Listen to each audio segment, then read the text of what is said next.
Okay အားလုံးဝဲမင်္ဂလာပါအန်နာဝါဒနဲ့ပြန်လဲကြိုဆိုလိုက်ပါတယ်ကျွန်တော်ဒီအလာမွေငါဝါနာရှင်ညီကိုတွေကျွန်တော်မတွေ့ရတာကြာပြီเนาะဟုတ်တယ်မလား Okay ဘာလို့လဲဆိုတော့ကျွန်တော်တို့ဒီနောက်ပိုင်းကျတော့ကျွန်တော်အရင်တော့ကျတော့ကျွန်တော်blog ရိုက်တယ်ဆိုတာကုန်ကြစိတ်တစ်ခုရှိရဗျာအဲ့ဟာလေးတွေကိုကျွန်တော်တို့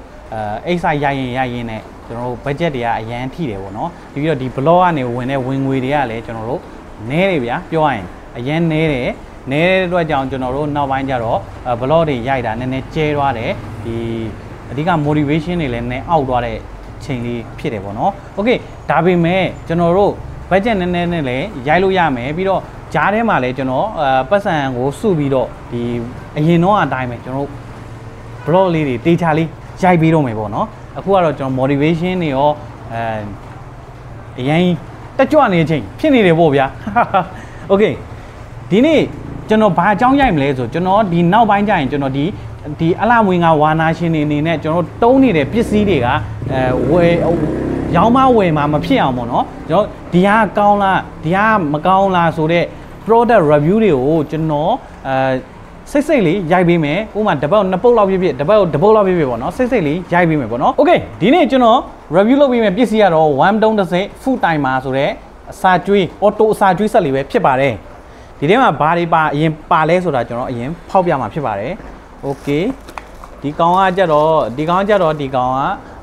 ဆက်ပေါ့နော်သူ့ရဲ့လုံးမဲ့ဆက်ပြီးတော့သူ့မှာဒီမှာလမ်းညွန့်နေပါတယ်ပြီးတော့တက်ခဲတစ်လုံးပါတယ်ပြီးတော့ဒီကတော့အတက်ပဲပေါ့နော်ဒါပြီးရင်ကျွန်တော်ဘယ်လိုတောင်းရလဲဆိုတာကျွန်တော်ပြပေးမယ်နော် Okay ပြီးတော့ဒီထဲမှာတော့ဘာမှမရှိတော့ Okay ဘူးတွေဟာတွေဘေးဖယ်ထားလိုက်မယ် Okay ဒီမှာဆက်ဒီကဘာလို့ဒီကဘာလို့ရလဲမသိဆက်ကဒီကောင်ဖြုတ်လို့ရလား Okay ဒီကဖြုတ်လို့ရရပါတော့ဥပမာကျွန်တော်တို့ဒီကန်ချုပ်တန်းမှာထည့်မယ်ဆိုရင်လည်းသူကဒီမှာချုပ်တန်းမှာဒီလိုတွားထည့်လို့ရတယ်ဒါမှမဟုတ်ဒီလိုပေါ့ဒီလိုဆိုရင်လည်းကျွန်တော်မှန်ထဲမှာထည့်ပြီးတော့ကျွေးလို့ရတယ်ပြီးတော့ဒီကောင်ကတော့ဒီဖြုတ်လို့ရတယ်ဖြုတ်ပြီးတော့ဒီကောင်အစာထည့်တဲ့နေရာကိုနေမှာပေါ့နော်ဒီမှာ Okay အစာကိုဒီထဲထည့်မယ်မြင်ရလားမသိအစာကိုဒီထဲထည့်မယ်အစာကိုဒီထဲထည့်ပြီးရင်ကျွန်တော်ပြန်ပိတ်မယ်ပေါ့နော်ပြန်ပိတ်မယ်ပြီးရင်ဒီမှာအစာရဲ့သူက level တွေပြထားတယ်ဒီကအနည်းဆုံးထည့်လို့ရတဲ့နေရာဒီကအများဆုံးထည့်လို့ရတယ်ပေါ့နော်ဒီလောက်ပြထားတယ်ပြီးတော့ဒီကောင်ကကျတော့ဒီမှာအစာကိုကျွန်တော်ဘယ်လောက်ကြာမလဲဆိုတာကျွန်တော်ပြပေးတယ်ညှိလို့ရတယ်ပေါ့ဗျာဒီမှာဒါအစာကိုဘယ်လောက်ကြာခြင်းလဲဆိုတဲ့အောင်ညှိလို့ရတယ်ဗျာ Okay ပြီးတော့ကျွန်တော်အရင်ဆုံးတကယ်ထည့်ကြည့်လိုက်မယ်နော်တကယ်လည်းပေးရတယ်ဆိုတော့ကောင်းတာပေါ့ဗျာတကယ်လမ်းထိပ်တကယ်ထွက်ဝယ်ကြမလို့တော့ဘူး Okay ဒီမှာတကယ်ထည့်လို့ရပြီဒီကောင်ကိုကျွန်တော်တုံးကြည့်တာတော့ကျွန်တော်တပတ်လောက်တော့ရှိပြီအဆင်ပြေလားလို့ပြောရင်ဒီလိုပေါ့နော်မဟုတ်ဒီကမားနေမားနေမဟုတ်ကျွန်တော်မားထည့်ရဒီက up ဆိုတော့ကျွန်တော်ဒီတိုင်းထည့်ရမှာ sorry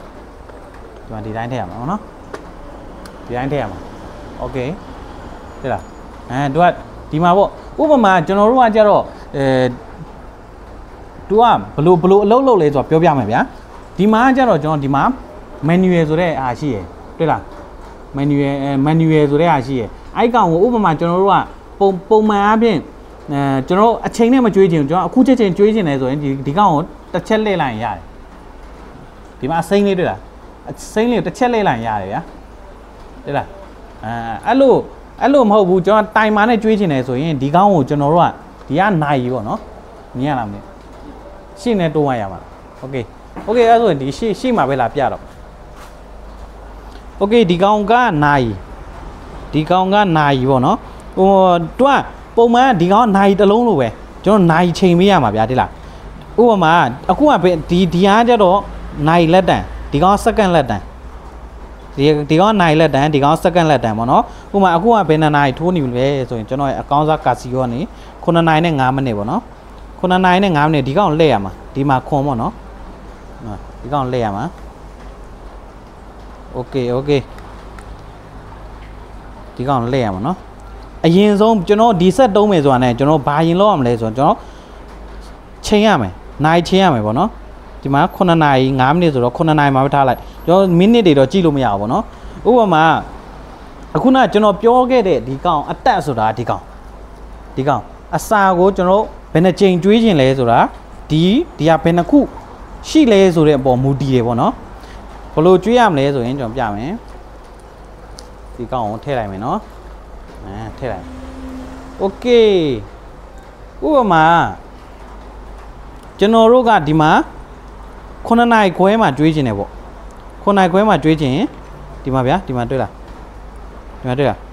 9နာရီခွဲမှာကျွေးခြင်းဒီမှာ9နာရီနဲ့တဝက်မှာတစ်စိတ်အစိတ်ဟွာလေးရှိရတွေ့လား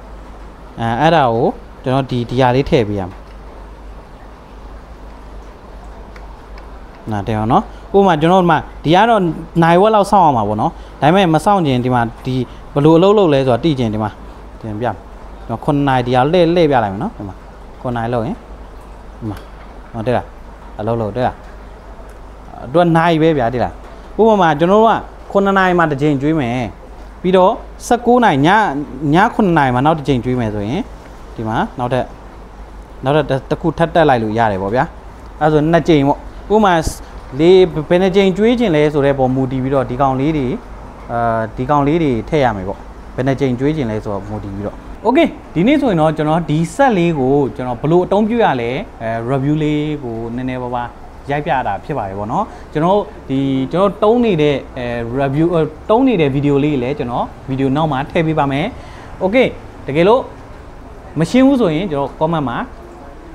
မေးလို့ရပါတယ်ခင်ဗျာဒီပစ္စည်းလေးလိုချင်နေဆိုရင်တော့ကျွန်တော်တို့ရဲ့ Anawada Shop Facebook Messenger မှာဖြစ်ဖြစ်ဒါမှမဟုတ် Anawada Shop ကတင်ထားတဲ့ဖုန်းနံပါတ်မှာဖြစ်ဖြစ်ဆက်သွယ်မှာယူအားပေးလို့ရပါတယ်เนาะ